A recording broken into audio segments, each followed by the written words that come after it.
حتیٰ کہ حضرت عبداللہ ابن عباس رضی اللہ تعالیٰ عنہ بڑے فقیہ ہیں، حضور نے ان کو دعائیں دی تھی، اور یہ احادیث کا ذخیرہ نقل کرنے میں، یاد کرنے میں یہ تیسرے نمبر پر ہے۔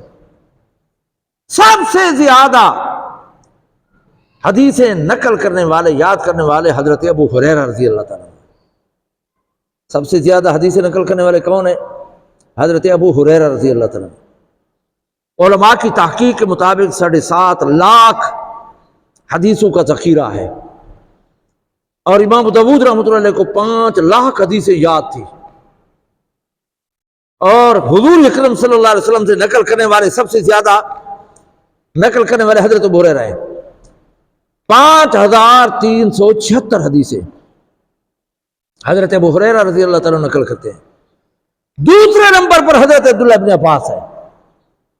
حضرت عبداللہ ابن عباس رضی اللہ تعالیٰ عنہ 4660 حدیثیں نقل کرتے ہیں حضور سے۔ اور مزے کی بات یہ ہے، یا اللہ کروڑوں رحمتیں فرما امی عائشہ رضی اللہ تعالیٰ عنہا پر۔ تیسرے نمبر پر حضرت عائشہ حدیثیں نقل کرنے والی ہے، 4410، یہ تیسرے نمبر پر ہے۔ احسان ہے حضرت عائشہ کا امت پر، لیکن بعض لوگ بے ایمان بک بک کرتے ہیں۔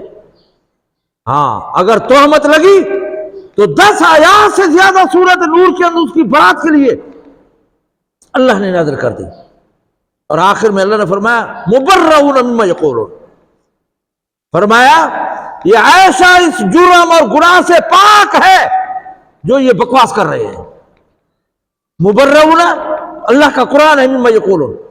اسی آیت کے تحت تفسیر مصری میں لکھا ہے کہ جو تہمت عائشہ کا قائل ہے وہ دائرہ اسلام سے خارج ہے، کافر ہے، مسلمان نہیں۔